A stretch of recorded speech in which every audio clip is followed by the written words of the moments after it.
Hola chicos, chicas, ¿me escuchan ahí en el virtual? Sí, profe. Ah, estoy corrido. Sale por ahí.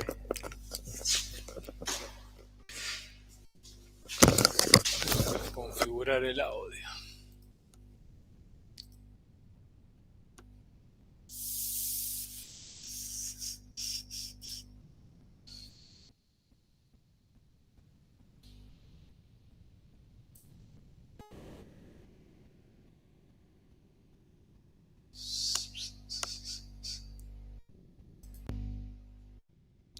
¿Ahora me escuchan? Sí. Sí, profe, Julián. Está bien ahí, porque estaban saliendo antes por el parlante del aula.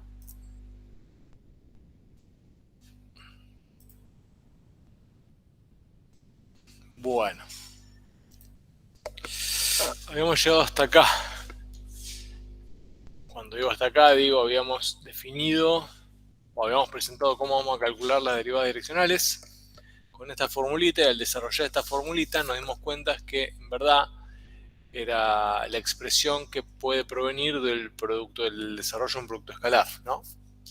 Uno de los vectores implicados en ese producto escalar va a ser el versor sobre el cual estamos calculando la deriva direccional, ¿no? Sobre el cual queremos evaluar cómo cambia el campo escalar en un punto determinado.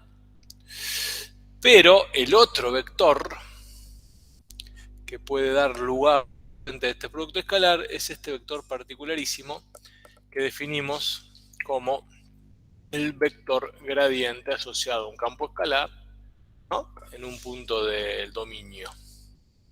Ahora, ¿cuáles son las componentes de ese vector gradiente? Bueno, las derivadas parciales en x y en y del campo escalar sobre el cual estamos evaluando o queremos evaluar la derivada.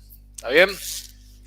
Ahora, ¿qué había quedado planteado ayer? Claro, ese vector gradiente también depende de x0 y 0 y tiene dos leyes, dos componentes escalares que lo van definiendo para cada para cada par ordenado del dominio del campo escalar, ¿no?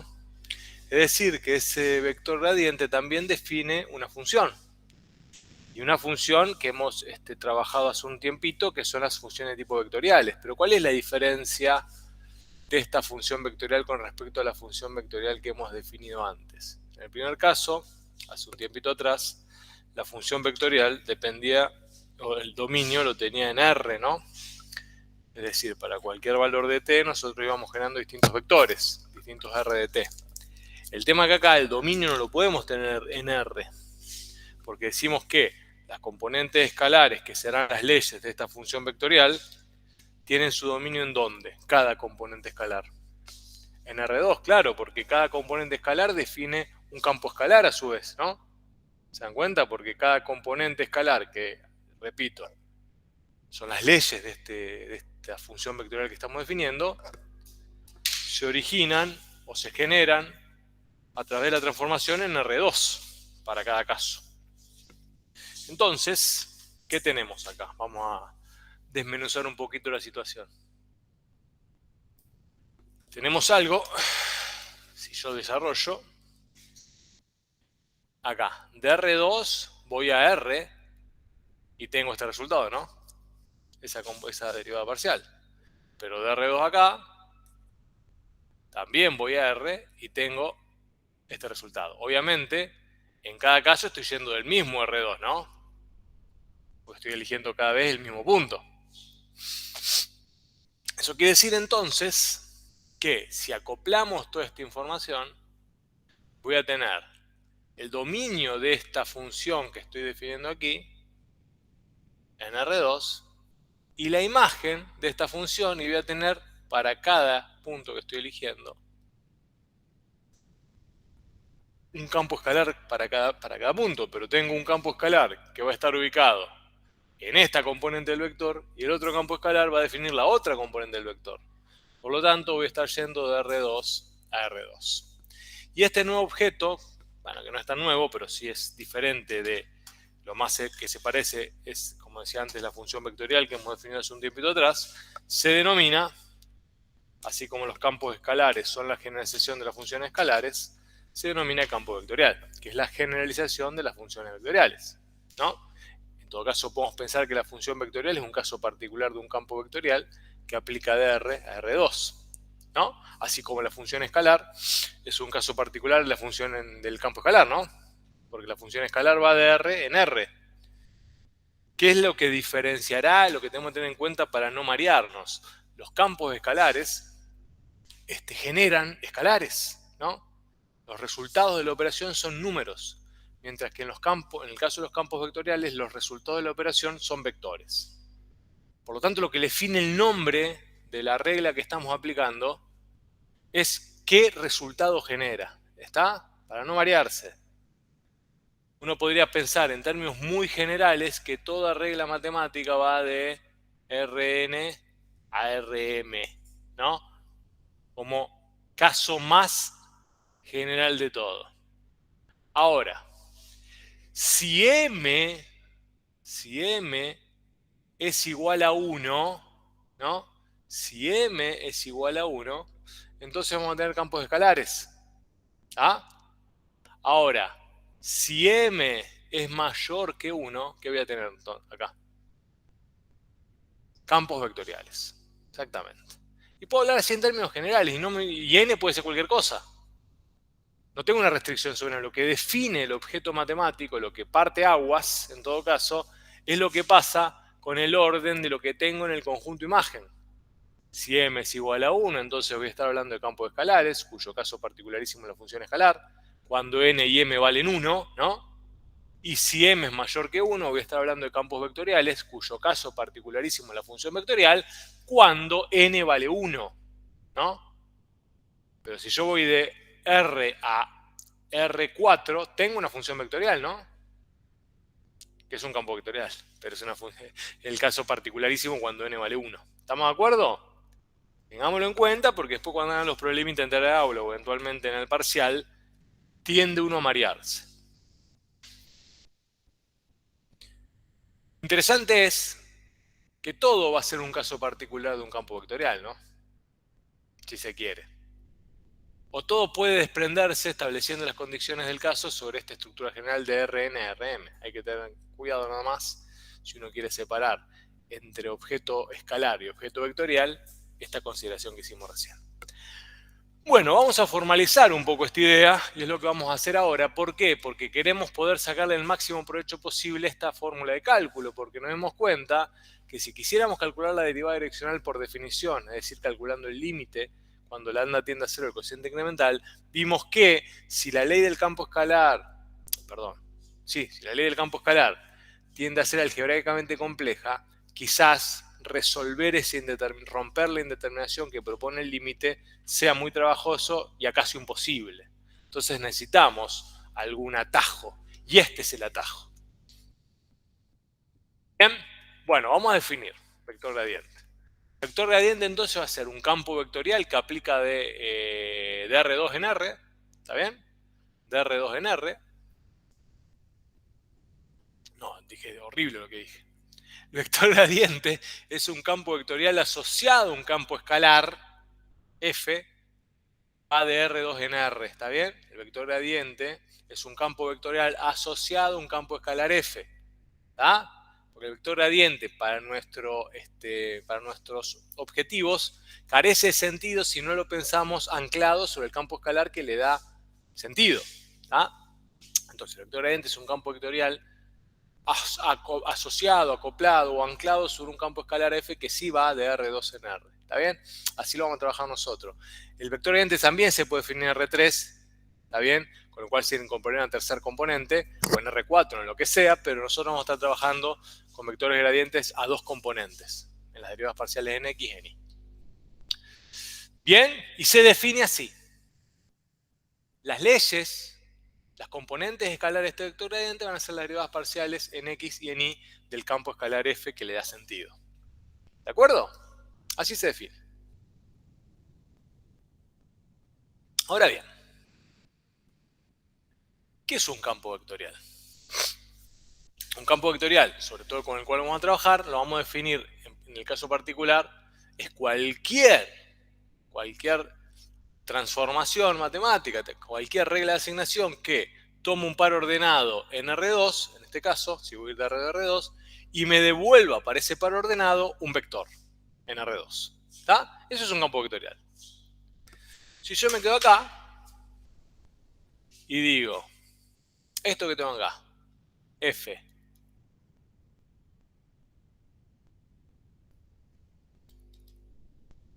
esto de acá, es un campo más simple, lo voy a hacer, para empezar a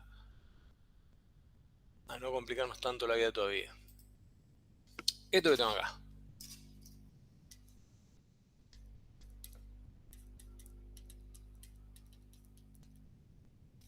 Eso que tengo acá. ¿Es un campo vectorial?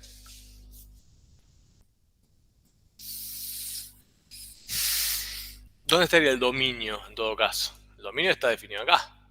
Sería cualquier par ordenado XY al que le pueda aplicar la transformación que propone la ley de ese campo. ¿Cuál es la ley de este campo? 1 y 1. O sea, cualquier par ordenado de R2, supongo que tengo acá, supongo que seríamos el 0, 0, este punto, ¿no? Al punto de coordenada 0, 0, ¿en qué lo transforma? En un vector de componentes 1, 1. ¿Está bien? O sea que al punto 0, 0 le va a corresponder este vector de componentes 1, 1. ¿Se dan cuenta? ¿Lo ven?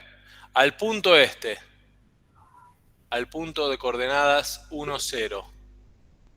¿En qué lo transforma este campo vectorial?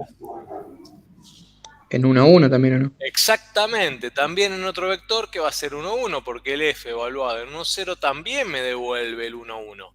¿Y dónde lo voy a dibujar? Lo puedo dibujar donde quiero, pero como es un vector libre, lo voy a hacer anclado al punto sobre el cual estoy transformando, por comodidad. Entonces al vector P1 le va a corresponder también, bueno, está acá, este vector, perdón, al punto 1, 0 le corresponde también el vector 1, 1. Y así con todo. Si quisiésemos dibujar todo el conjunto imagen de este campo vectorial, ¿qué podríamos hacer? ¿Cómo lo haríamos? El conjunto imagen es infinito, ¿no? Porque hay infinitos pares ordenados sobre los cuales puedo aplicar la transformación. ¿Qué sería el conjunto imagen de este campo vectorial? R2.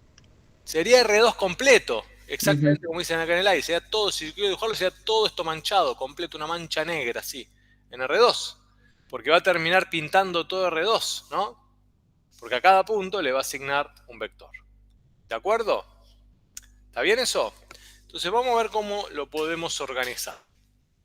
Lo que tenemos que tener en cuenta, como bien se dieron cuenta, valga la redundancia, es que las leyes del campo vectorial sobre el cual vamos a trabajar, o sobre, en términos generales, así se define, si va de R2 a R2, para ser campos escalares las leyes, ¿no? De esta función vectorial. El 1, 1 yo que definí antes arbitrariamente también son campos escalares, porque a cada par ordenado de XY le devolví el 1, ¿no? Si lo pienso diferente, era, ¿se acuerdan? Teníamos este, ¿no? Lo pienso, lo voy a desacoplar. ¿Cómo lo desacoplo? Y bueno, a este par ordenado de XY le devuelve el 1, le devuelve un número. Y a este mismo par ordenado de XY también le devuelve el 1. El tema, que la naturaleza del nuevo objeto sobre el cual estamos trabajando hace que cada componente escalar, cada campo escalar, termina siendo la componente de un vector. ¿Se dan cuenta? Pero en sí misma, cada componente de ese vector es un campo escalar. ¿Lo ven? ¿Podés repetir, profe? Claro, yo lo puedo. Fíjate lo que tenemos acá. Este 1, en verdad, a la vez, es un campo escalar. 1. Donde una componente es 0. Donde una componente. No, donde todas las. Donde siempre, ahora lo vamos a ver. Y este campo escalar Q de X. También, perdón, esa componente de esa función vectorial también es un campo escalar que siempre vale 1. Entonces uno podría dibujar para el campo P cuál sería su gráfico. Y para el campo P el gráfico es z igual a 1, ¿no? Este sería el campo P. Esto es X, esto es Y, y esto es z igual a 1, ¿no? Porque para cualquier valor de X, Y vale 1. que también va a ser igual para el otro campo Q. ¿Se dan cuenta? Cada componente de la función del campo vectorial que estamos definiendo en este caso es a la vez un campo escalar. Está bien. Y con esos dos numeritos que devienen de la operación de cada campo escalar en cada caso, construimos las componentes del campo vectorial de los vectores que estamos definiendo. ¿Lo ven? ¿Se entiende? Sí, ahí entendí. Bien. Bueno. Parece muy complicado esto, pero van a ver que no es tan complicado y además el campo vectorial es el objeto matemático casi por excelencia para empezar a construir modelos que nos cuenten bien la realidad en la que habitamos. En verdad son esenciales los campos vectoriales, sobre todo en las ciencias fácticas, en donde las porciones de naturaleza que estudiamos son cosas en movimiento, son flujos que están cambiando. Entonces, para poder modelar flujos, necesitamos campos vectoriales. En dinámica, en fisicoquímica y demás. Y los campos vectoriales, bueno, son elementos bastante omnipresentes para explicar lo que está pasando. Bien, aclarado el punto, ahora sí, vuelvo a limpiar. Y lo vamos a pasar un poquito acá en limpio. Fíjense, ¿qué tenemos acá? Un punto, R2, o sea, tenemos un elemento del dominio, ¿no? ¿Qué vamos a hacer sobre este punto en R2? Lo vamos a llevar a R2 a otro punto, pero no un punto, sino que estos dos valores, este U y B, que se generan según esta transformación, son las componentes del vector. Y quiero dibujar acá. Bueno, acá no lo dibujé, pero serían las componentes de este vector, ¿no? Que está acá. Una acá. ¿Se dan cuenta?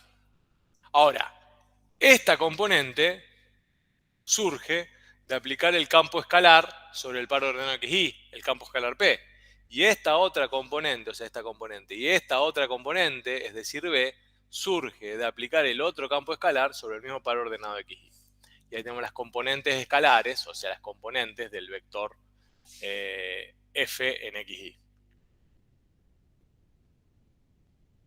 Bien. Cuando los campos escalares componentes del campo vectorial que estoy estudiando son las derivadas parciales de un campo escalar F, entonces ese campo vectorial se denomina vector gradiente. ¿Está bien? Pero no es que todos los campos vectoriales son vectores gradientes, ¿no? ¿Estamos de acuerdo? Cuando coincide que los campos escalares componentes del campo vectorial que estoy estudiando provienen de las derivadas parciales de otro campo escalar F, ¿está bien? Entonces ese es un vector gradiente. Pero ojo, no confundir. No confundir. Si esto es P y esto es Q, ¿no? No es que esto va a ser la derivada con respecto a X de P y esto va a ser la derivada con respecto a X de Y. ¿No? ¿Se entiende? P y Q son nombres genéricos de las componentes escalares de ese campo vectorial. Ahora, podía ocurrir, en el campo que lo vimos antes, supónganse, que era el 1, 1, ¿no? Podía ocurrir que yo tenía un campo escalar F, ¿de acuerdo? Tenía un campo escalar F que era, esperen que me acuerde, que era algo así como X más Y. ¿Está bien? ¿Se dan cuenta? Yo por un lado tengo este campo, me dieron, analice este campo vectorial, estúdielo un poquito. Bueno, está bien, este campo escalar, este campo vectorial tiene dos componentes escalares que son P de XY, ¿no? Igual 1, y Q de XY igual 1, que son las componentes escalares que definen el campo vectorial, ¿de acuerdo? Pero además, si le dicen, bueno, pero fíjese que esas componentes P y Q provienen de un campo escalar F. ¿Por qué? Porque si yo derivo a F esto con respecto a X, ¿qué me da? Si derivo respecto a 1, X. 1. No, me da 1 por un lado. Y 1 más 1. claro, y si derivo a F con respecto a Y, me da 1. Entonces fíjense que las componentes escalares, que son uno, no pueden provenir también, ¿no?, de un campo escalar F, porque están las derivadas parciales con respecto a X y con respecto a Y. ¿Se dan cuenta? En ese caso, entonces, este campo vectorial F va a ser el vector gradiente del campo escalar F de acá arriba. Y acá empieza el mareo. ¿Se dan cuenta? Porque estamos diciendo, parece que estaríamos diciendo siempre lo mismo, pero no estamos diciendo siempre lo mismo. ¿Está? Cuando eso ocurre, cuando uno puede asociar un campo vectorial a un campo escalar F y demostrar que las componentes de su campo vectorial, que las componentes escalares de su campo vectorial son las derivadas parciales del campo escalar F, entonces ese va a ser un vector de gradiente del campo escalar F. Pero si no lo puedo asociar a un campo escalar F, va a seguir siendo un campo vectorial. ¿Está bien? Va a seguir siendo un campo vectorial que no sea un vector gradiente. Hoy, ese campo vectorial que no es un vector gradiente a nosotros no nos va a decir nada hoy. Porque lo que nosotros queremos ahora es trabajar con el vector gradiente para calcular derivadas direccionales.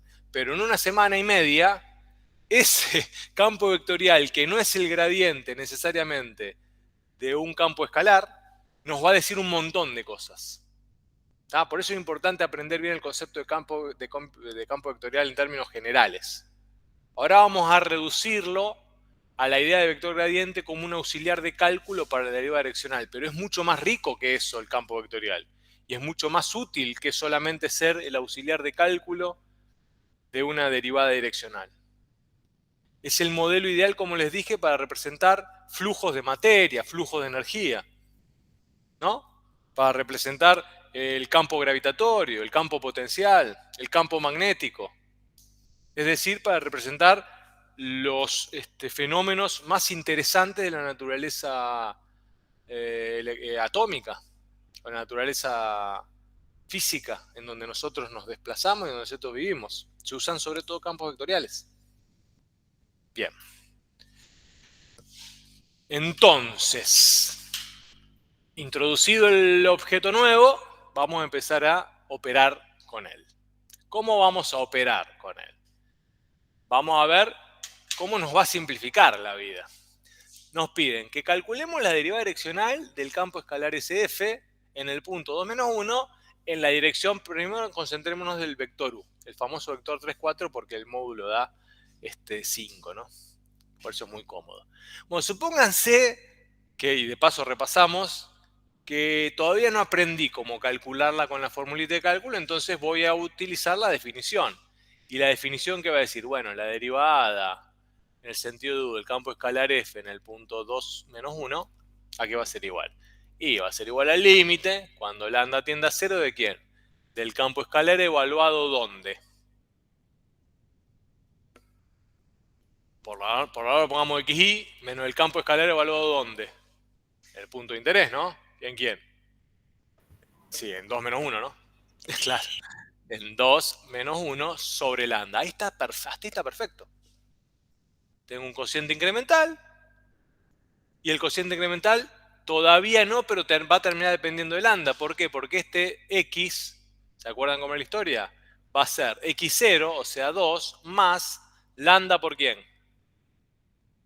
Por la componente en x del versor sobre el cual que estoy calculando la derivada. O sea, va a ser, si no lo pienso mal, 3/5, ¿no? ¿Por qué es? 3 dividido el módulo de u. ¿Y el módulo de u cuánto vale? Dije recién que era 5. Porque es la raíz cuadrada de 3 al cuadrado más 4 al cuadrado. Bien. Y la componente, la coordenada en y sobre la cual estoy provocando el incremento y para evaluar el cambio según la dirección y sentido del versor u, va a ser menos 1 más lambda por 4/5. ¿Hasta ahí vamos? Bien, entonces el campo evaluado en x y en y va a tener la forma medio escabrosa de esto. Va a ser 2 más 3/5 de lambda al cuadrado, ¿no? Por menos 1 más 4/5 de lambda al cuadrado, o sea, x cuadrado por y, a cubo, perdón, no, es catastrófico.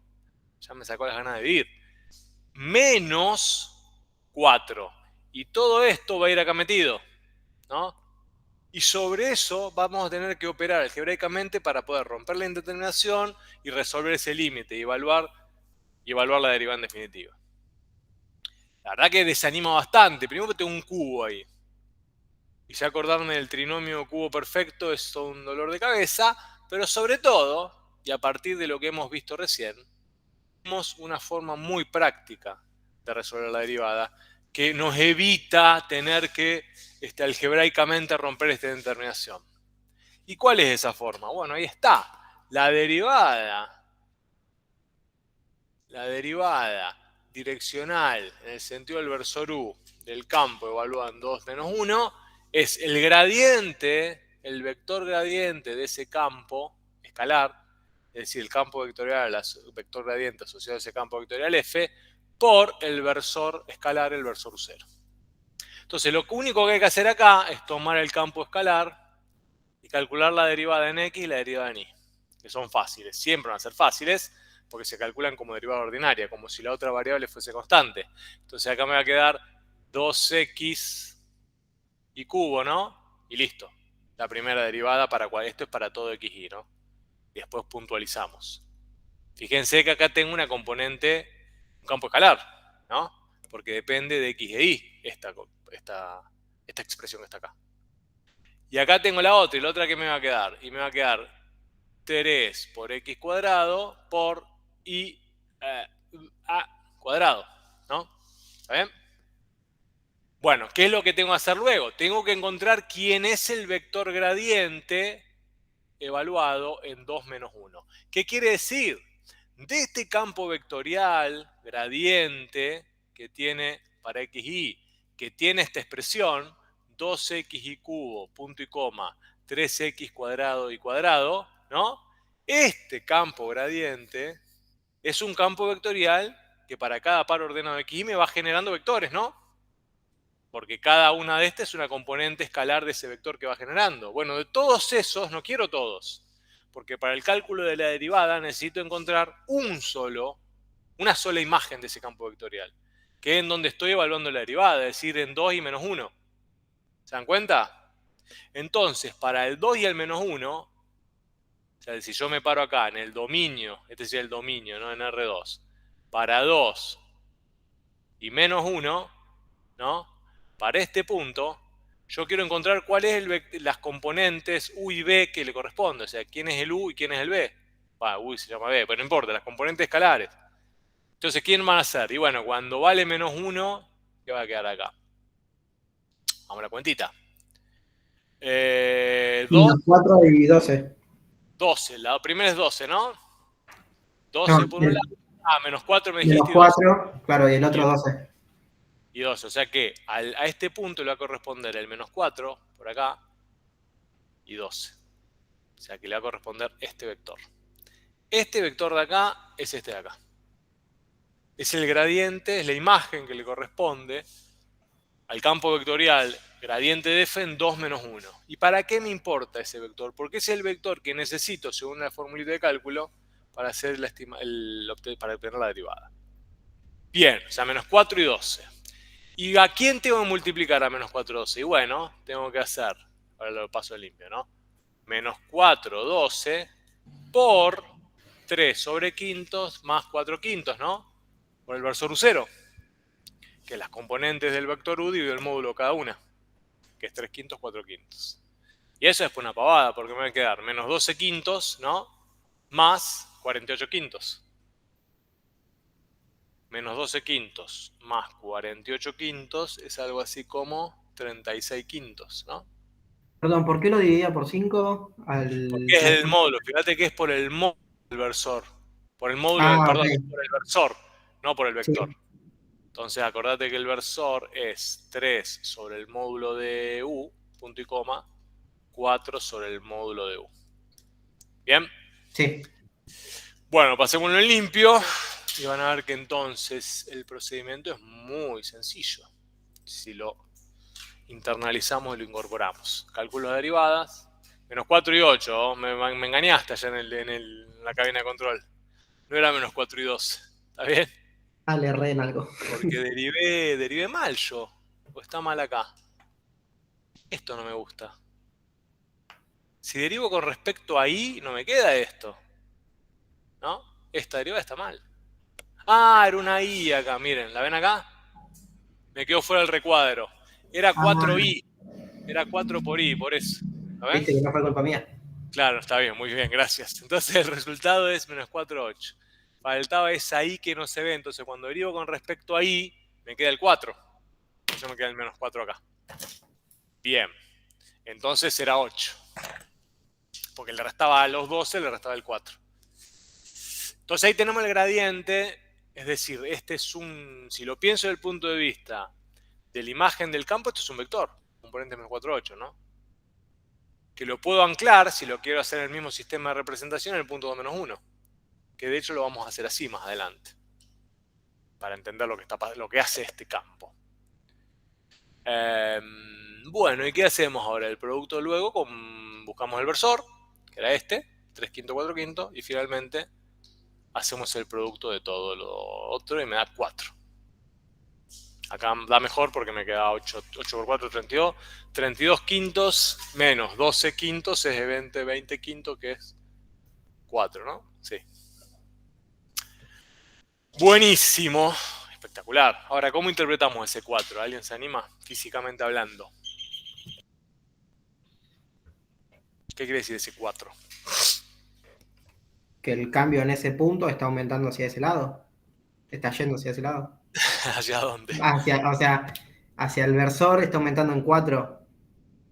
Claro, pero vamos a emprolijar. Está bien la idea. Es, en el punto 2 menos 1, ¿no? El campo escalar F aumenta, ¿no? 4 unidades por cada cambio unitario que nos desplazamos En la dirección del en versor. el sentido del versor, del vector U. ¿Te das cuenta? Claro.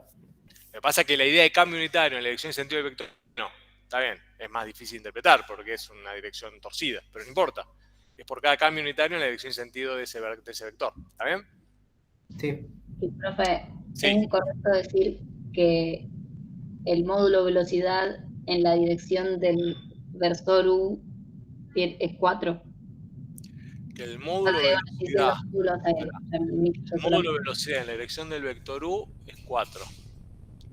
Pero el módulo velocidad, Sí, no me dice si es negativo. no te da 4. ¿Por qué? ¿Qué es el módulo velocidad? ¿El valor absoluto? Mirá que la derivada direccional es un número, es un escalar. Ah, es verdad. ¿Te das cuenta? Ahí viene la mezcla. Que está bien que nos confundamos, porque es verdad que estamos mezclando muchos objetos matemáticos. Estamos mezclando escalares. Pero la rapidez sería el valor absoluto de la velocidad acá. Pero acá es 4, o sea que la rapidez y la velocidad es lo mismo. Claro. Se interpreta, debe interpretarse la derivada direccional como una derivada ordinaria. ¿Está bien? Lo que hay que agregar, lo que hay que aclarar, es en la dirección y sentido de cuál uno provoca el cambio unitario. Porque si yo leyera esto como una derivada ordinaria, diría, bueno, el campo crece aproximadamente 4 unidades por cada cambio unitario en X, ¿no? Esa es la lectura tradicional o convencional de la derivada ordinaria. Pero claro, lo que pasa en la derivada ordinaria es que no tenés otra posibilidad que moverte en la dirección y sentido del eje X, o el nombre que tome. Lo que ocurre acá es que uno puede moverse en infinitas direcciones y sentidos, ¿no? Entonces, para que la lectura no sea ambigua y sea consistente, uno tiene que informar en qué dirección y sentido provoca el cambio unitario. Y eso se hace sencillamente diciendo la dirección y sentido del vector U. Y listo. Si lo hacemos en términos abstractos. Si nos metemos norte, sur y más, uno podría abundar un poco más de información. Si las variables independientes tuvieran alguna interpretación física, uno podría decir algo más, que es lo que veíamos, por ejemplo, en el caso del volumen. Lo que pasa es que ahí clavábamos una de las direcciones, ¿no? Porque lo hacíamos constante en en B o en P. Pero si no, lo único que tenemos que hacer es decir, bueno, el campo crece razón de 4 unidades por cada cambio unitario en la dirección y sentido del vector U. Listo. Y ya está. Ahora, esa es interpretación física. Y la interpretación geométrica, ¿quién la podría dar en resumidas palabras? ¿Qué dirían de ese? Generalmente para dar la interpretación geométrica les convenga asistirse por algún mini bosquejo de la situación. Sí, al arco o a una traza, a una curva traza. Sí.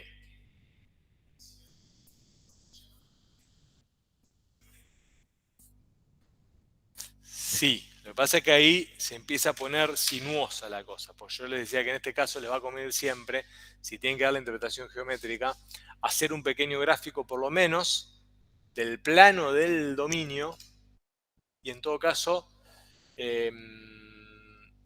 ¿para qué? Para lo siguiente. Están calculando la derivada.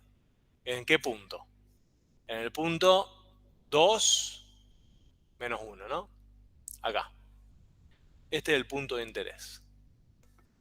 La clave acá, para dar una correcta interpretación geométrica, es decir lo siguiente. Sobre el punto P, trazar el versor U. ¿El versor U qué componentes tiene? Tiene componentes 3, 4, ¿no?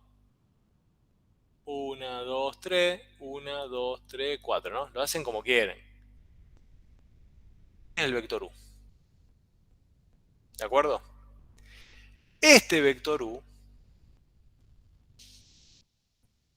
está incluido en una recta R.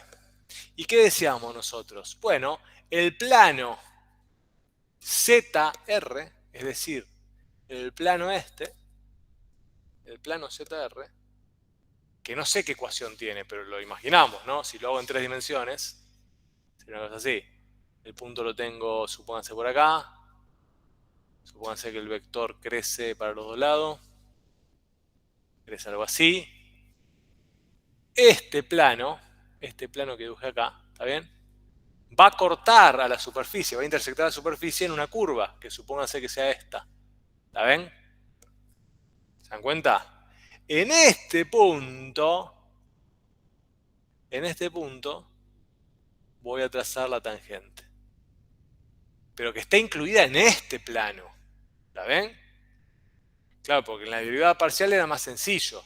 Porque los planos eran paralelos a algún plano coordenado y era más fácil de situar. Pero no deja de tener el mismo significado. Entonces lo que estoy calculando acá, ¿qué estoy calculando? Esa derivada es la pendiente de esa recta tangente en este punto. ¿Está bien? Generalmente no vamos a ser tan exquisitos a la hora de interpretar geométricamente la derivada direccional, pero sí las parciales, porque las parciales son más fáciles de interpretar y se pueden acompañar habitualmente a algún dibujito representativo como para situarnos. Entonces les pedimos que cuando analicen o estudien la interpretación geométrica de las derivadas parciales o las direccionales, traten de hacerse esa pequeña representación gráfica porque le va a permitir a usted entender mejor lo que está pasando. ¿Está bien? Por lo tanto, ¿qué quiero decir o qué queremos decir? Sí, sigue siendo la pendiente de una recta tangente la derivada. Sigue admitiendo esa interpretación geométrica. Lo que pasa es que está situada esa interpretación geométrica en un sistema que empieza a estar bastante distorsionado. No es el plano XY o el plano XZ o el plano YZ. No está situado en ningún lado esa traza sobre la cual estamos calculando la tangencia. Esa traza sobre la cual estamos calculando tangencia está torsionada en un plano que va a ser ZR. La dirección de la recta R esa va a estar dada por el vector U, la dirección y sentido. Y a partir de ahí uno puede construir esa misma representación. Sí, estoy construyendo un plano X, pero no es ni X ni Y. O sea, estaría construyendo un plano que es como oblicuo al plano X, al XZ o el YZ. Claro, generalmente te va a quedar algo así para hacerlo más claro. A ver. Sí, pero tenés una cuestión de oblicuidad. No estás trabajando con planos ortogonales. Porque va a tener, suponete en el plano, esto es Y y esto es X. Si calculás una derivada parcial, suponete que tenemos B según el sentido del X, en este punto P, y esto es el versor Y, el plano sobre el cual estás buscando la intersección, la traza, es paralelo al plano ZX. Es paralelo al plano ZX. Entonces es como si estuviese trabajando en este plano. Acá va a tener la traza y la interpretación.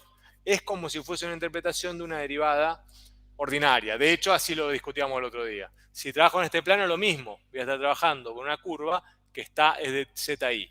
Y acá voy a estar trabajando con una curva que es de tipo ZX. Si calculo la derivada direccional, la idea es la misma, pero estoy buscando planos que son oblicuos a estos dos. Por ejemplo, este. Este plano es un plano oblicuo, entonces no deja de tener la misma interpretación, pero empieza a ser más difícil de contar.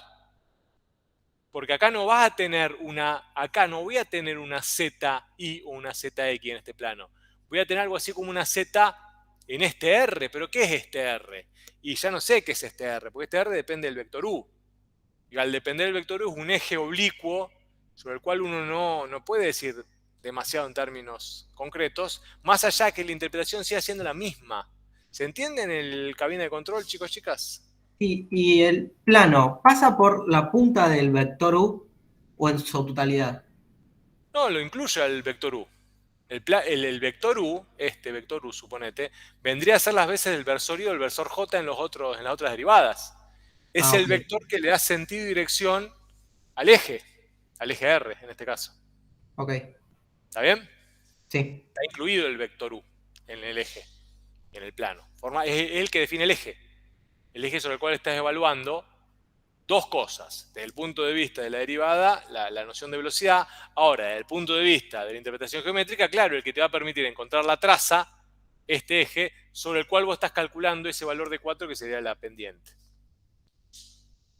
¿Ah?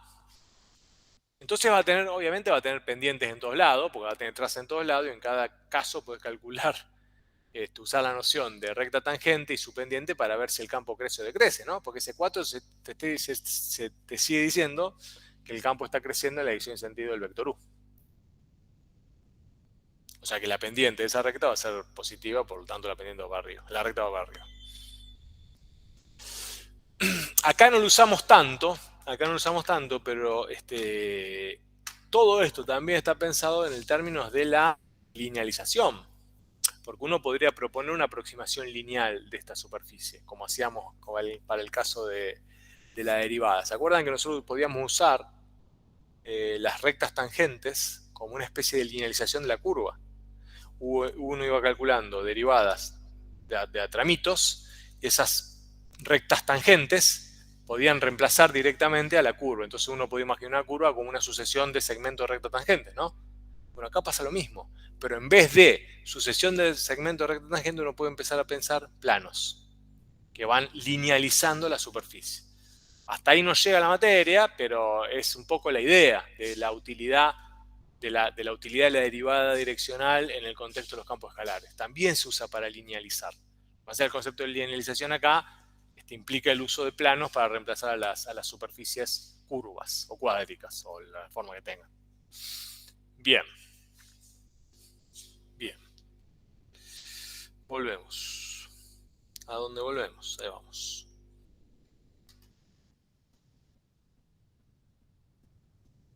¿Qué es esto?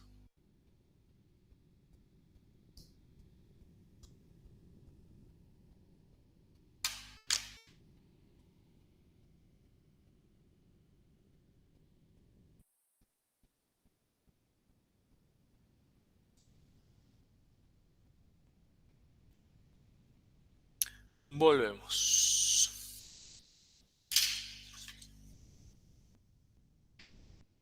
Obviamente calcular la derivada en la dirección del versor I y el versor J, eso lo hacemos, pero no hace falta que lo hagamos de esta manera. Igual lo podríamos hacer.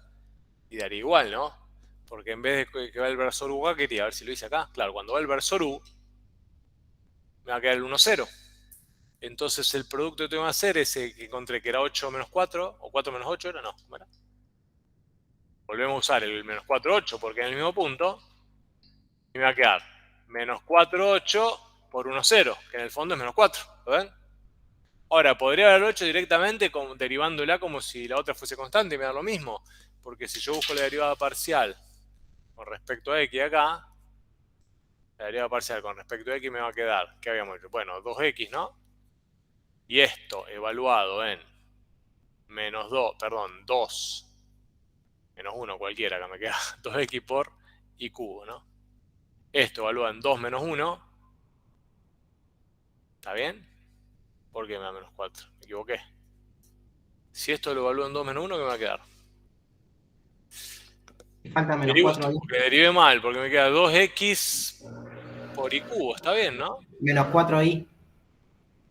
Sí, pero ¿cómo menos 4y? Si es 2, me queda 4. Ah, claro, menos, está bien, menos 4. Porque es 2 por 2, 4 por menos 1 al cubo, que es menos 1. Por eso me da menos 4. Podría haberlo hecho así directamente, ¿no? Pero bueno, obviamente si la fórmula es consistente, tiene que funcionar para cualquier caso. Y si calculo la deriva con respecto a j, me va a dar 8. Entonces teníamos, lo anoto acá, derivada con respecto a u, de f en 2 menos 1 me daba, ¿cuánto me daba el anterior? 20 era, no, 4 era. 4. Fíjense que en el mismo punto del dominio, en este punto, 2 menos 1, si me muevo para acá, el campo crece 8, ¿no? Por cada cambio unitario en la dirección del versor J. Bueno, pero este es el versor, no es J este. Si me muevo para acá, en la dirección del versor I, el campo cae 4, ¿no? Menos 4, decrece. Si me muevo para acá, en la dirección del versor J, el campo crece 8. ¿Se dan cuenta? Y si me muevo para acá, en la dirección del 3, 4, el campo crece 4. ¿No es espectacularmente caótico el escenario de los campos escalares? En el mismo punto. En el mismo punto. Decrece. Crece 8 y crece 4. ¿Qué superficie imaginamos que puede hacer eso? ¿Tiene alguna representación? Es difícil. Podríamos dibujarlo. A ver si puedo dibujar esto. Tenemos GeoGebra acá. A ver si lo podemos dibujar. A ver qué es lo que está pasando. A ver si podemos tener una aproximación. Y les recomiendo también que en la medida de lo posible dibujen, ¿no? Accedan a los graficadores que tengan a mano 3D. ¿Cómo era la ley? X por Y, ¿qué era esto? No, X cuadrado y cubo era, ¿no? Menos 4Y. X cuadrado. Sí, x cuadrado y cubo menos 4 ahí. X cuadrado por Y cubo menos 4Y. Terrible. Por eso tiene ese comportamiento tan extraño. Y estamos situados, el eje rojo es X, ¿no? Veo acá. ¿Y que hay puntos donde no existe? No, lo que pasa es que necesitamos más. A ver si lo veo más. No, está definido en todos lados. Primero que es terrible. Por eso tenemos ese comportamiento tan raro. Pero fíjate, a ver si podemos acercarnos acá. Era 2 menos 1. 2 en X y menos 1 en Y, ¿no? Claro. O sea que el punto de este balón está metido por acá. Por acá sería más o menos. Si yo me muevo según el eje Y, sí, da la impresión de que, supónganse, según el eje Y sería para acá. ¿Está bien? Para acá. Crece. Si me muevo según el eje X, sería para acá. Sí, da la impresión que decrece. Y si me muevo según este vector, crece. Bueno, es horrible verlo acá. Porque no se ve mucho lo que está pasando. Podríamos tener otro campo más lindo. A ver.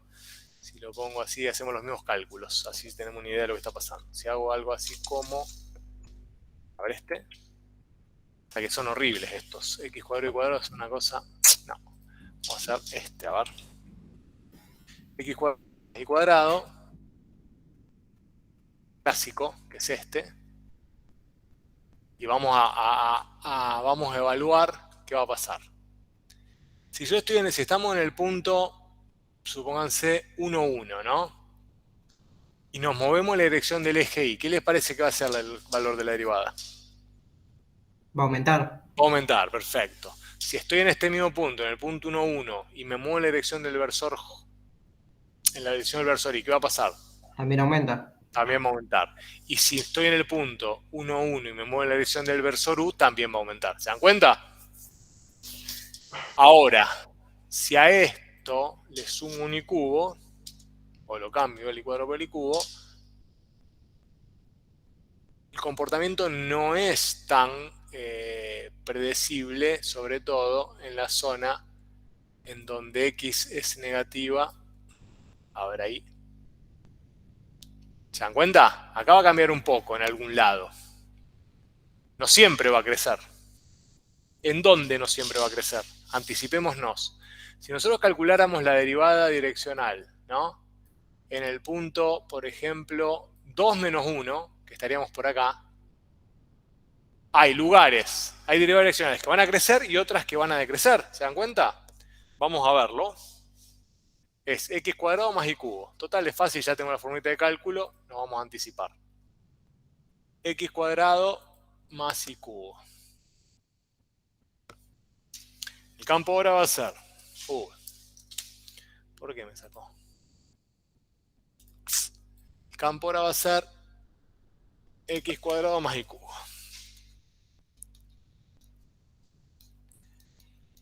Vamos a mantener todo. En la dirección del versor I, versor J y versor U que era 3, 4. Perdón, vector U que era 3, 4.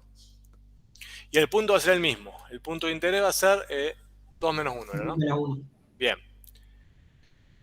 Ahora, el cálculo de la de primer derivada, según el vector U, de f evaluada en 2 menos 1, va a ser, ya lo tenemos calculado al vector, ¿cuál era? Ah, no es 8 menos 4, hay que volver a calcularlo, ¿no?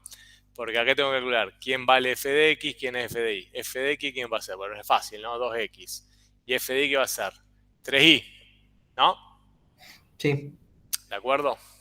3y cuadrado. 3 cuadrado. Bien. Bien, entonces, si evaluamos estas derivadas ahora en 2 menos 1 y en 2 menos 1, me va a dar, por un lado, 4, ¿no? Y por otro lado, ¿cuánto me va a dar? 3, ¿de acuerdo? 4 y 3. Sí. ¿Bien? Entonces vengo acá con 4 y 3. Esto va a ser 4, 3 por 3 quintos, 4 quintos la primera. ¿De acuerdo? Entonces, ¿qué va a quedar acá? Y va a ser 12 quintos más 12 quintos. ¿Digo bien? 24 quintos. 24 quintos. Bien. Si ahora calculo la derivada de x directamente, bueno, acá está. Una es 4 y otra es 3. ¿No? O sea que todavía, en este caso, crecen los tres valores. ¿Por qué? Y porque no me choqué contra... ¿Cuál sería la explicación? Si lo ven en la gráfica, nos vamos a dar cuenta. Este es el lugar donde estamos calculando, esto es x, ¿no? Y esto es y. Estaríamos en este punto de por acá, acá. Pero estamos calculando esta derivada que va para allá, ¿no? ¿Se dan cuenta que está el campo creciendo? Esta que va para allá. Esta que En va el para... punto 2 menos 2 decrecería. Claro, en el punto 2 menos 2, no, porque depende el vector que le estás calculando. Ah, claro. Para acá decrecería. Si yo pudiese venir para acá, sí decrece. ¿Se ve?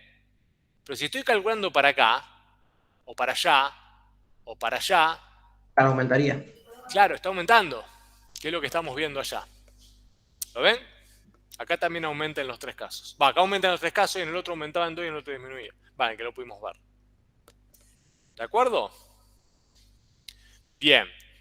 Obviamente, ¿qué es lo que decimos? Si yo calculo este mismo vector, este mismo que tengo acá, pero en vez de calcular la dirección del versor y, calculo la dirección de menos el versor y, ¿cuánto me va a dar? ¿Qué les parece? Intuitivamente sabemos que es menos 4, pero supónganse que no queremos confiar en la intuición. ¿Cómo calcularíamos la derivada menos la derivada del parcial? Y bueno, podemos usar la fórmula de menos i, ¿no? Del campo evaluado en 2 menos 1. Entonces, ¿qué va a venir acá? Va a volver a aparecer 4, 3, pero cuando aparece menos i va a ser menos 1, 0, ¿no? Y ahí aparece el menos 4. Entonces, si yo vuelvo al gráfico, ¿qué significa ese menos 4? Y claro, ese menos 4 parece tener sentido, porque... Ay, ¿cómo se llama? ¿Por qué parece tener sentido? Y porque estoy algo acá. 2 menos 1, ¿no? 2 en x. O sea, estoy moviéndome para allá atrás. Estoy moviéndome en este puntito. Claro, no se ve mucho. Estoy acá, pero me muevo para allá. Claro, decrece, ¿se dan cuenta? Está cayendo el campo, está yendo para acá abajo. Si me muevo para allá, en esta banda el campo está decreciendo, ¿lo ven? Está yendo para abajo, está yendo así. Sí. ¿Está claro? Es difícil porque ya los gráficos tridimensionales, que son interesantes, es decir, que tienen esos comportamientos que van cambiando según uno se mueve un poquito, empiezan a tener una forma un poco intrincada. Pero bueno, podemos anticiparnos mediante el cálculo, obviamente, de la derivada y poder analizar qué pasa en cada caso. ¿Dónde estábamos? ¿Acá? No tanto, ¿no? Ah, no. Acá, vuelvo.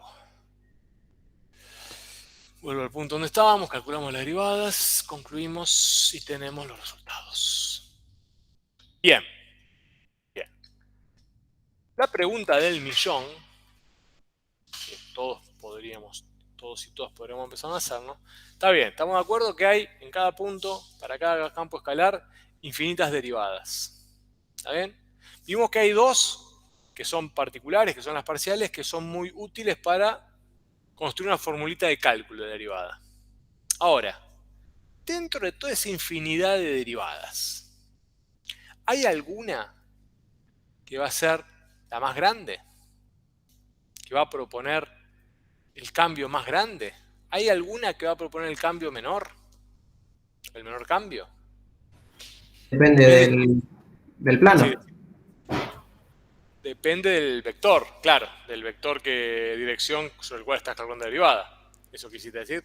Claro, hacia la dirección que apunte dependiendo de la forma que tiene el plano.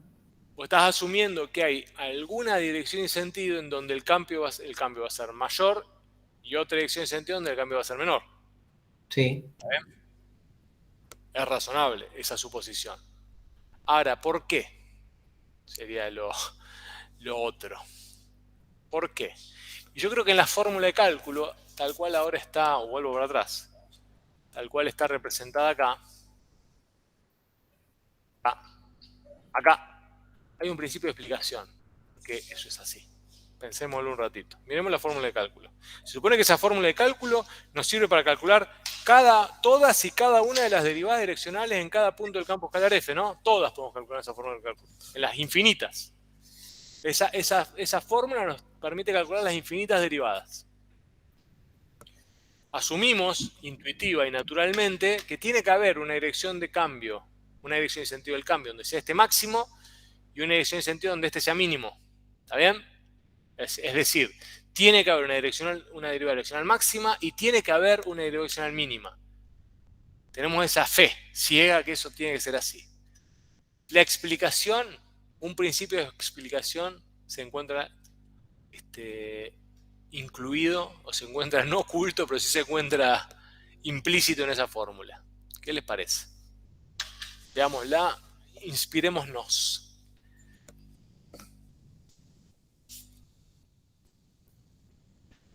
¿Qué era esa fórmula? Lo pongo acá. Allá. Se me acabaron las pilas. ¿Qué era esa fórmula? Un producto escalar. Un producto escalar.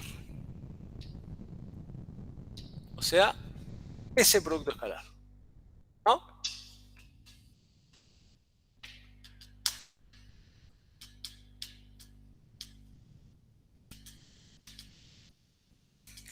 Un producto escalar. ¿Qué define el valor de un producto escalar? O sea, esa es una fórmula de cálculo del producto escalar, pero ¿cómo se define el producto escalar desde el punto de vista geométrico? Del álgebra vectorial, de vectores. ¿A qué es igual el producto escalar? Los vectores, los módulos de sus vectores, por el seno del ángulo que forman. Exactamente. Como bien dicen aquí, el producto escalar, en verdad, esta es la fórmula de cálculo del producto escalar a su vez. Pero el producto escalar es el módulo de los vectores, ¿no? Por el coseno del ángulo que forman esos vectores. ¿Se dan cuenta? ¿Y cuánto es el módulo del vector U0? 1. 1. ¿Y entre qué valores puede estar el coseno de un ángulo? ¿Entre qué valores? No, el ángulo. ¿Entre qué y qué? Está bien, entre 0 y 2pi. Bueno, el coseno. Cuando el ángulo vale 0, ¿cuánto vale? 1. Claro, entre 1 y menos 1. Eso quiere decir que la derivada direccional para cualquier x0 y 0 y para cualquier versor u va a tener, se va a poder calcular siempre como quién, como el módulo del gradiente evaluado en x0 y 0 por, o bien 1 como valor techo, ¿no? Como valor máximo posible, o bien menos 1 como valor mínimo posible. Y todos los valores, o sea, todos los otros ángulos que estén formando los vectores, u0 y el gradiente de f, van a darme todos los valores intermedios de la derivada. Ahora, ¿cuándo el ángulo del coseno vale 1 y cuándo vale menos 1? ¿Cuándo el coseno vale 1? Cuando el ángulo de los vectores implicados, ¿cuánto vale? 0. 0. Es decir, cuando el vector gradiente en x0 y 0, Tiene misma dirección y el sentido. versor tiene la misma dirección que el versor sobre el cual estás calculando el cambio. ¿Se dan cuenta? ¿Y cuándo el coseno de dos ángulos va a valer menos 1? Del ángulo va a valer menos 1. Cuando es perpendicular. No, cuando es perpendicular vale 0. Cuando es opuesto. Cuando tienen opuestas, Cuando el ángulo es de 180 grados, claro. ¿no? O sea, serían antiparalelos. Es decir, cuando el versor va por un lado y el vector gradiente va exactamente a punta para el lado contrario. Misma dirección, distinto sentido. Entonces podemos ver de este análisis muy sencillo, pero que tiene que ver con el conocimiento que nosotros tenemos del álgebra vectorial y de la geometría vectorial, que la derivada direccional máxima se va a producir cuando el versor sobre el cual están calculando la derivada sea paralelo al vector gradiente. Y la derivada direccional mínima se va a producir cuando el versor sobre el cual están calculando la derivada, a partir del cual calculan la derivada, sea antiparalelo al vector gradiente. Pero aparte, automáticamente encontramos que con este mismo criterio podemos establecer cuándo la derivada va a ser 0. ¿Cuándo va a ser 0? Cuando sean perpendiculares. Cuando los vectores sean perpendiculares, porque el coseno va a ser de 90. ¿Se dan cuenta todo lo que dice el vector gradiente de la derivada direccional? O sea, para Claro. tomar como una visualización, si el vector gradiente en el ejercicio anterior hubiera sido 3, 4, esa iba a ser una derivada máxima. Claro que me estaba hablando acá. Esperá, ahí vos decime, repetime acá lo que decías. Y ahora con vos. Yo, Sí, que si en el ejercicio anterior el vector gradiente hubiera sido 3, 4, que era el mismo valor del vector u, íbamos a tener claro, una derivada máxima. exactamente. No, vos hacerlo más sencillo, mirá.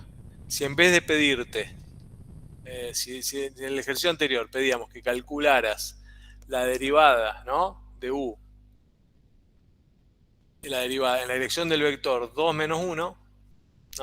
No, 2 menos 1, ¿cuánto era? Menos 4, 8 era. Menos 4, 8, o inclusive te podríamos haber pedido calcular la derivada en la dirección menos 2, 4. ¿Se dan cuenta? Entonces uno venía y esa derivada va a ser máxima, porque el gradiente, ¿qué componentes tenía en 2, 1? En 2 menos 1, ¿no era menos 4, 8? Sí, sí. Se dan cuenta que este vector u es paralelo a este en la misma dirección y sentido. Por lo tanto, si me hubieran pedido que calculara la derivada en la dirección y sentido de este vector u, hubiera encontrado la derivada direccional máxima. Y como ya sé esto, digo, bueno, la derivada direccional máxima va a ser directamente el módulo de este vector, es decir, menos 4 al cuadrado de 16 más 8, 64, ¿no? 80, la raíz de 80.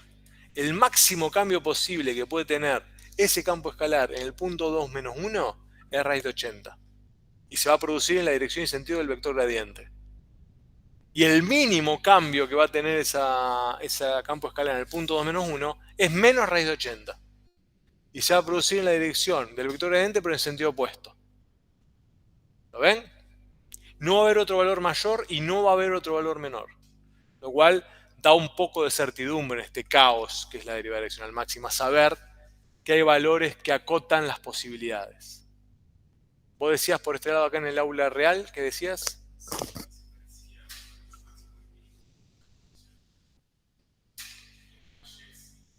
Lo que pasa que lo que está proponiendo esto es difícil de trasladar directamente a la función unidimensional, porque bueno, en la función unidimensional,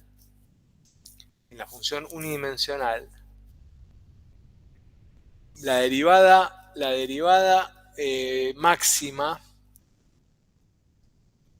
va a ser el máximo de la función derivada, que lo vas a poder encontrar con la derivada segunda. ¿Te das cuenta?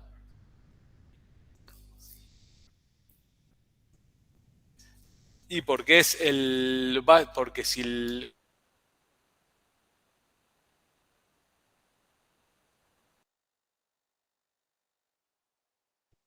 porque el coseno de 0 vale 1, el valor mínimo va a ser cuando valga menos 1. No va a haber otro valor más chiquito que ese valor. ¿Y cuándo va a valer menos 1? Y cuando el ángulo, cuando el vector gradiente sea antiparalelo a profesor U. Pero acá no tenés, lo que pasa es que vos estás viendo una analogía con la función de una variable y no la vas a encontrar acá. Porque la idea de derivada direccional máxima no coincide geométricamente con la idea de derivada máxima para una función de una variable. No es lo mismo.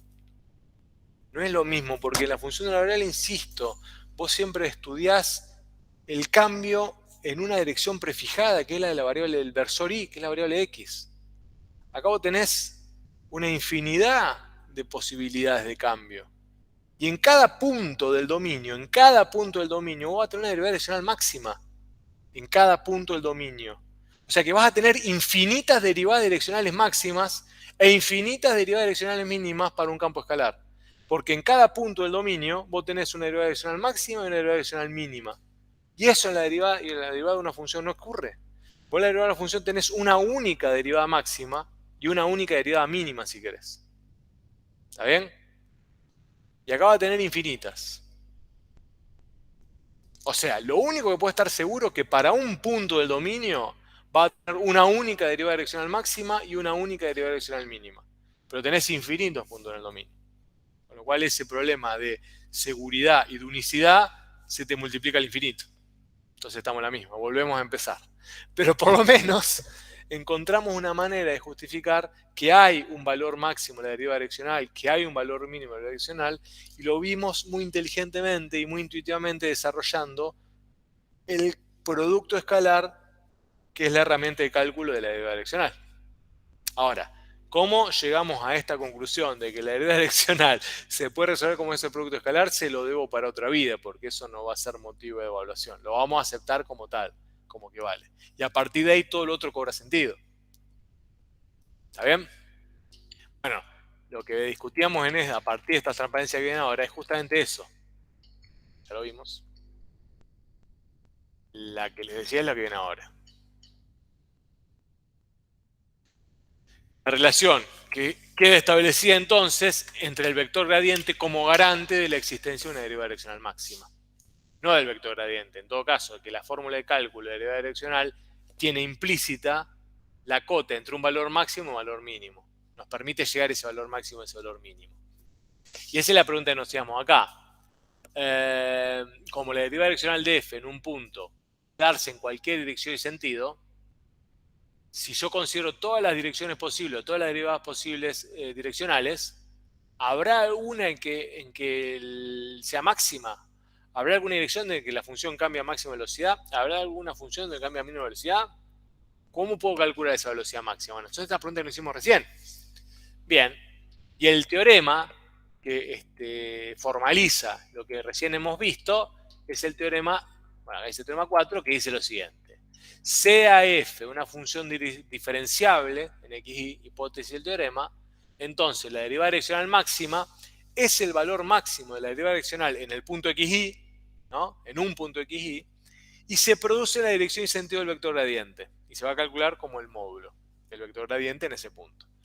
Y la derivada direccional mínima va a ser el valor mínimo que va a tener esa derivada direccional en el punto xy, y se produce en la dirección y sentido opuesto del vector gradiente. Por lo que hemos visto recién. ¿Está? ¿Queda claro?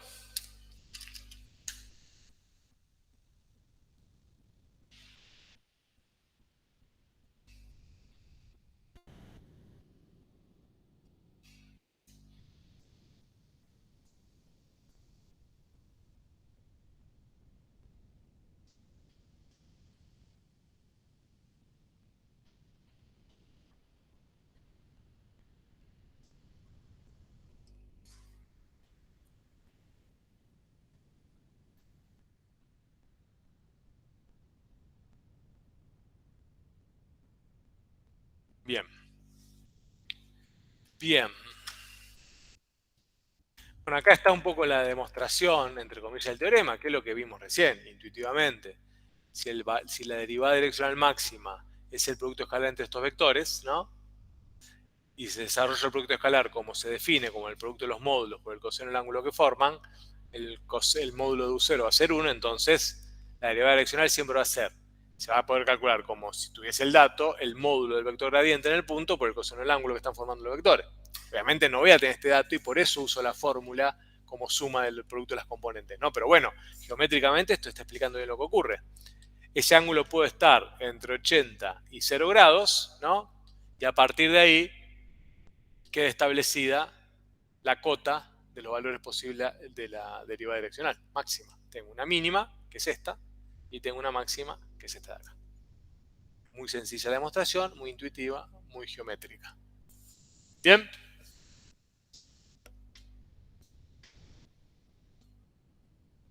Impresionante.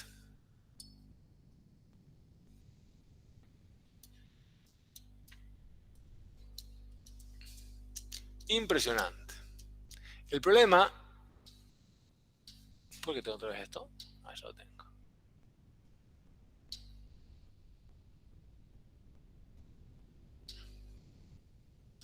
El tema es un poco lo que vamos a ver, empezar a ver el lunes. Ahora vamos a discutir un problemita como para situarnos y sacarle provecho a esta información. Lo que pasa, y eso es lo interesante, una vez que hemos establecido todos los objetos matemáticos en los que vamos a trabajar, es que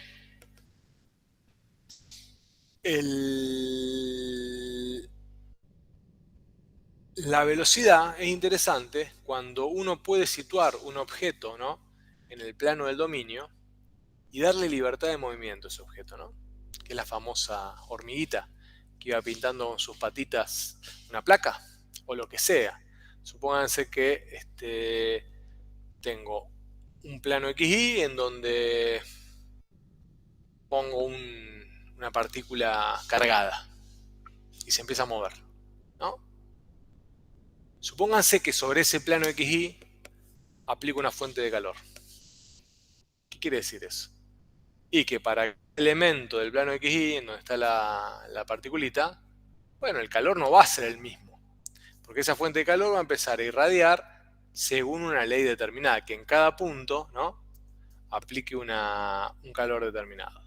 ¿Qué quiere decir eso? Y que la partícula va a empezar a sentir calor, o va a empezar a cambiar la temperatura en cada punto que se está desplazando, ¿no? Ese tipo de problema, que es el que vamos a enfrentar a partir de la semana que viene, nos va a exigir nosotros en la integración de varios conceptos. ¿Por qué? Y es un poco esta tabla que veníamos discutiendo. La partícula va a empezar a describir curvas en el plano del dominio, ¿no? Pero esa curva, o bien puede ser una curva de nivel del campo escalar calor, o bien puede ser otra cosa, ¿no? Y esa curva Pero cada punto de esa curva, que puede describirse mediante una función vectorial, va a estar tomada por el campo escalar, calor, ¿no? Entonces, lo ideal, y hacia eso vamos, es que nosotros podamos empezar a acoplar esos conceptos. Que el campo escalar empiece a trabajar, ¿no?, sobre una función vectorial, que está situada en el dominio del campo escalar. ¿Se dan cuenta? Lo que vamos a ver luego, y el primer problema, por eso me anticipo, porque lo vamos a ver escalar al problemita ahora, pero después lo vamos a llevar a una forma vectorial, son las famosas partículas buscadoras de calor. Y el problema es habitual es este. Ustedes tienen un dominio, ¿no?, en donde vamos a tener algunas curvas de nivel, ¿de acuerdo?, de una función de calor, y esta puede ser de 100 grados, de 150, de 200 y 250, ¿no? Y supónganse que tiene una partícula buscadora de calor que está por acá. ¿Cómo imaginan que se va a desplazar esa partícula si busca el calor? O sea, en principio va a buscar el calor, ¿no? Claro, va a empezar a definir una curva de este tipo. ¿Bien? Pero hagamos un esfuerzo de imaginación. ¿Cuál sería el movimiento más eficiente de la partícula buscadora de calor? ¿Qué debería hacer la partícula buscadora de calor? ¿Cómo? En una línea recta, dice acá el compañero. Algo así. ¿Por qué en una línea recta? Esto es un problema de geodésicas. Y en verdad este es un problema que contribuye, son los primeros problemas que tienen que ver con las famosas búsquedas de los caminos óptimos en cualquier espacio de trabajo. Y la búsqueda del camino óptimo en cualquier espacio de trabajo no tiene por qué ser la línea recta, ¿no? Y de hecho, está asociada a ese búsqueda de camino recto a lo que estamos discutiendo acá. Suponete que vos tenés esta, lo voy a hacer más simplificado, una curva de calor que es esta, 100, y esta es la otra, vamos a hacer la curvita acá, ¿no? 150. Me pongo en este punto. Se supone que esta partícula va a buscar esta curva de nivel, si querés. ¿Está bien? O sea que este punto del dominio va a tratar de desplazarme para acá. ¿De qué forma llego más rápido de acá para acá? Ahora pensé en el campo escalar. ¿Cuál es la forma más eficiente donde llego de acá para acá? Geométricamente, ¿con cuál llegarías? Con lo que vos ves. Derecho. Derecho acá, ¿no? Con ese vector. Pero si lo pienso en términos que venimos discutiendo ahora, ¿por qué pasa eso? ¿Qué es lo que va a pasar? Si me muevo en la dirección y sentido de este vector. Porque el ángulo es de 0 grados. ¿De 0 grados entre quién y quién? Me dicen ángulo de 0 grados entre quién y quién. Entre el vector y el... O sea, entre el versor y el, Claro. y el vector gradiente. Me estaré moviendo acá según el gradiente de ese campo escalar F, ¿no? Porque la partícula buscadora de calor va a tratar de ir por el camino más eficiente. Ir saltando escalones por el camino más eficiente. Ir saltando escalones por el camino más eficiente es ir moviéndose en la dirección y sentido donde se produce el mayor cambio posible en todas las direcciones posibles que tiene de movimiento. Y entonces va a ser en la dirección y sentido del vector gradiente. Ahora, ¿por qué imagino, o por qué imaginamos que la dirección y sentido del vector gradiente es, entre comillas, perpendicular a esta curva? ¿Qué quiere decir que sea perpendicular a una curva? No hay una idea de perpendicular. Un objeto geométrico recto es perpendicular a otro objeto geométrico recto. Un objeto geométrico recto no puede ser perpendicular a una cosa curva. Sin embargo, lo que está pasando acá, y lo vamos a discutir la semana que viene, es que esta partícula, para moverme de la forma más eficiente posible en la búsqueda de la curva de nivel, de dar el saltito, se va a estar moviendo en forma perpendicular a la curva de nivel. Y así se conoce. Lo que pasa es que vamos a tener que traducir esa idea de perpendicularidad a la curva de nivel. Bien, eso a modo de anticipo. Ahora vamos a tratar de volver al problema escalar. para aplicar lo que hemos aprendido recién de derivada direccional máxima. Vamos a un ejemplito más sencillo, parecido pero sencillo. Acá no vamos a tener partícula buscadora de calor, sino que vamos a tener un plano XY en donde aplico una fuente de calor, dada por el campo escalar W. Si la temperatura W en Celsius en un punto X de una plancha de metal está dada por esa ley, ¿se entiende? Fíjense que cada punto de la plancha la temperatura va a ser distinta, ¿no? Porque va a depender de X y de Y. ¿En qué dirección debe desplazarse una partícula buscadora de calor si inicialmente está en el punto 40-30? Y nos pide que encontremos la rapidez con la que se mueve en tal dirección. Entonces vamos a hacer el dibujito. Acá tengo la partícula sola y no tengo una función vectorial que describe el movimiento, sino que me piden que encuentre la dirección en la que debe desplazarse. Entonces, ¿qué tengo acá? Supónganse que el 40-30 está por acá.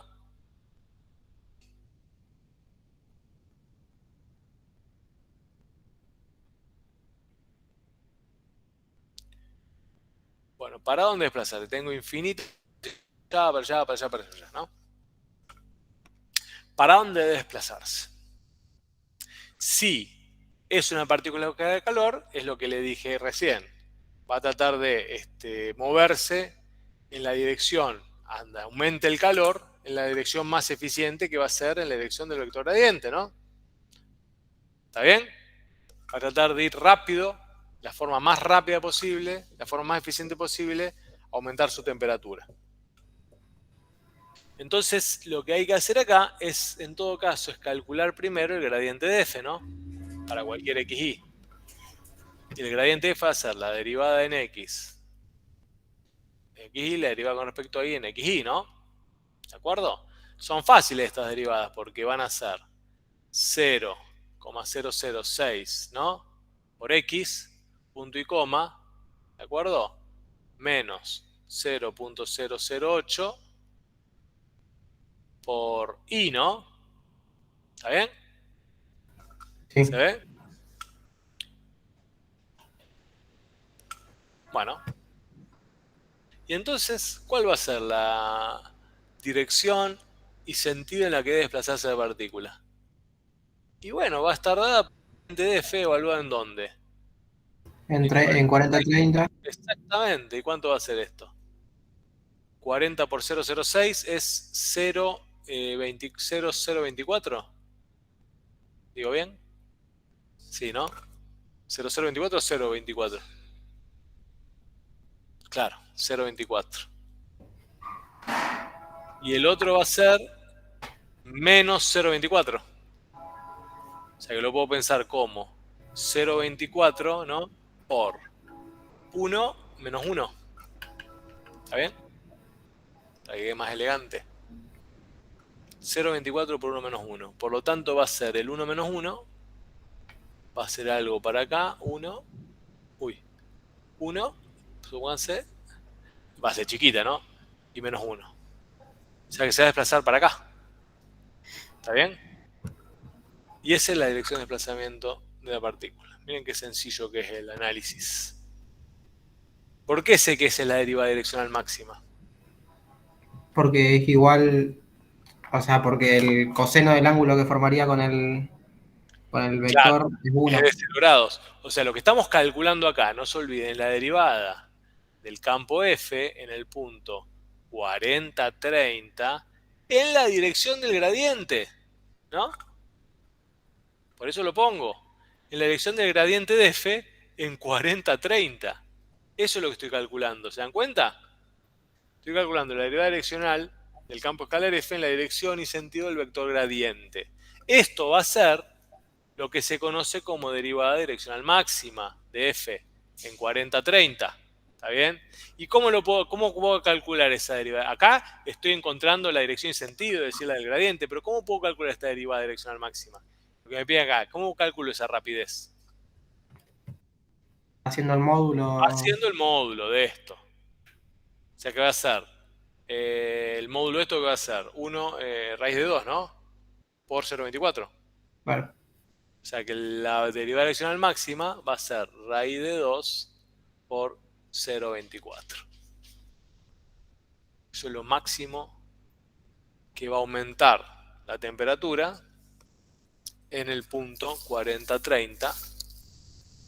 En el punto 40-30.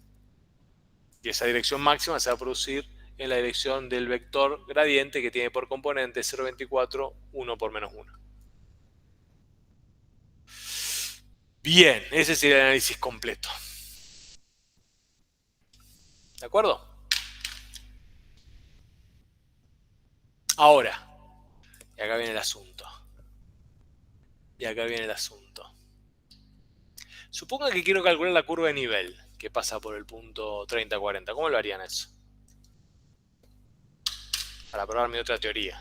Porque si es cierto lo que les dije antes, cuando me muevo desde el punto 40-30 en la dirección del gradiente, tiene que establecerse una situación geométrica particular entre la curva de nivel y ese vector gradiente. Tiene que darse eso que vislumbramos antes como perpendicularidad, entre comillas, entre el gradiente y la curva de nivel. Eso quiere decir que yo no sé cómo es la curva de nivel, lo puedo calcular porque es fácil, pero debería ser algo así la curva de nivel, ¿no? Algo que dé una idea de perpendicularidad, ¿no? ¿Será cierto? Bueno, calculemos el conjunto de curva de nivel de esto. No sé, voy a hacer una pantalla blanca. Hacemos rápido. Total, eso, ya somos expertos, ¿no? Y ese es el tema del parcial, aparte. El conjunto de curva a nivel del campo son los XY que están en el dominio, ¿no? Tales que esto era, ¿cómo era la ley? 100.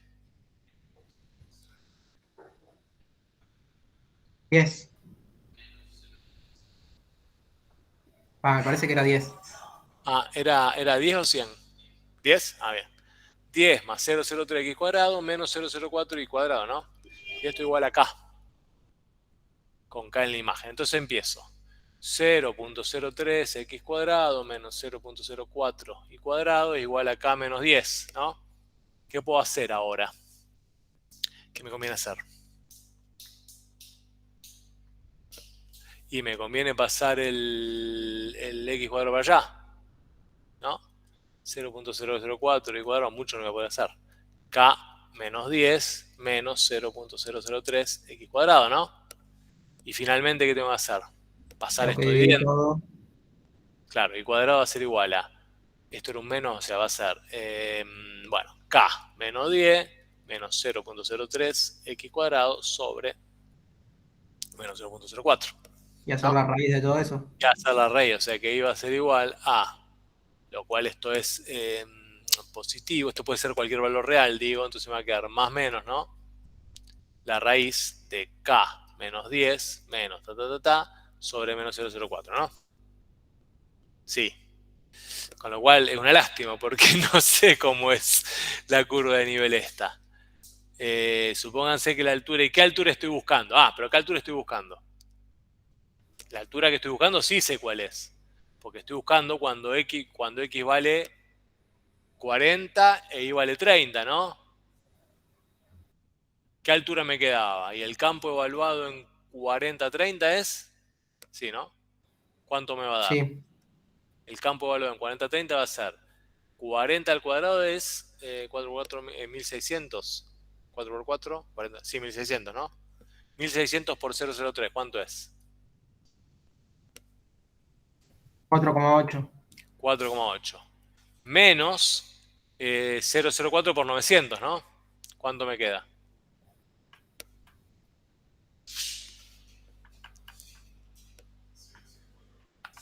Sí. 1,2. 1,2.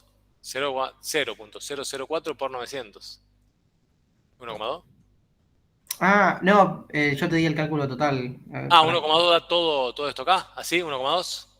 Claro, 4,8 menos lo otro. Sí, 10.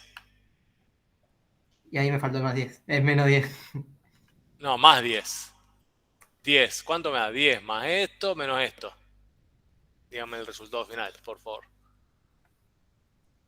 Evalúa en 40-30.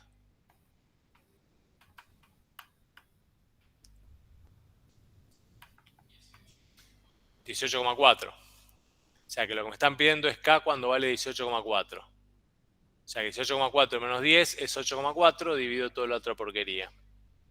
Acá tengo un menos. Y me va a quedar una cosa fea, lamentablemente. No me acordaba que era tan fea, porque no voy a poder despejarlo. Pero de todas maneras, y eso viene lo interesante, cuando nosotros lo veamos, terminamos de ver esto el lunes, vamos a ver que la curva que estamos buscando va a tener esta forma. Esa curva de nivel que queremos graficar ahí. ¿Y por qué? Y porque vamos a ver que esta curva de nivel satisface la condición de perpendicularidad con el vector gradiente. Y sabemos que la derivada direccional máxima se va a producir en la dirección y sentido de un vector que es perpendicular a la curva de nivel que incluye ese punto. ¿Y cómo vamos a hacer todo eso? Bueno, lo vamos a saber y lo vamos a poder justificar el lunes. ¿De acuerdo? Nos vemos el lunes. Cualquier cosa en la consulta está el jueves a las 2:30, acuérdense, en la cátedra.